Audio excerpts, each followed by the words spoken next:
In a couple of minutes, we're going to watch you work with a couple. Can you talk a little bit about what your goals were in this interview? I treated this session as I would normally treat any first session. First thing I have to do is get to know who the folks are. They're strangers. And so I have to learn something about what their metaphors are. I have to learn something about what their expectations are. And so I'll begin by trying to get a sense of each person as a person. That's the developmental history, too? Yes. Okay. And it doesn't have to be long. In 5 minutes' time, people can usually identify the core themes in their developmental histories, and then I will use those throughout the session as kind of screens through which I evaluate most of the things that they like about each other and their concerns. Then I'm going to ask a little bit about their developmental history of their marriage. How'd they get together, how'd they meet each other, what did they like about each other. That's very important to me.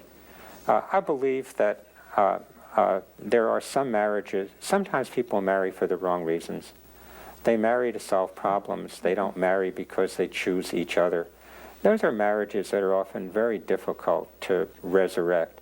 On the other hand, most couples marry because they like each other and then mess up because they become complacent or because they don't respond to challenges or because they don't really develop the culture of their marriage in a way that works. So I have to figure out, in learning about the history of the marriage, which category I'm dealing with. Mm-hmm. Then I have to feed back to the couples that I see some of the information that they've provided me with before the session. I always like to have couples fill out some inventories before I meet them because I have to really have an overview of what their concerns are in order to know how to pace the session and where to put my emphasis. So you prepare ahead of time? Yes. I prepare for every session. I don't always act on the plan that I have because sometimes the clients have a better idea, but I never walk into a session without an idea at least of what skill set I want to help the client develop. And then their life experience for the week becomes the data through which I can do that skill training. So for most couples in first sessions, the skill set that I want to produce is proaction.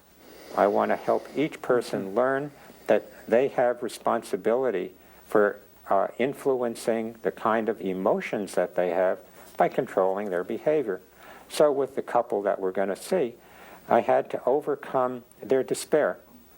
They felt very pessimistic about what was possible because they were thinking in molar terms, and I had to help them start thinking in molecular terms so that they could feel some efficacy, some positive energy. And then I like to end those sessions by sending them home with the Caring Days process, which structures their interaction over the next week. And you will also see at the end of the session a kind of remarriage ceremony. I try to end first sessions by having people reconsecrate their commitment to each other based on the optimism that I hope I help to foster during the interview.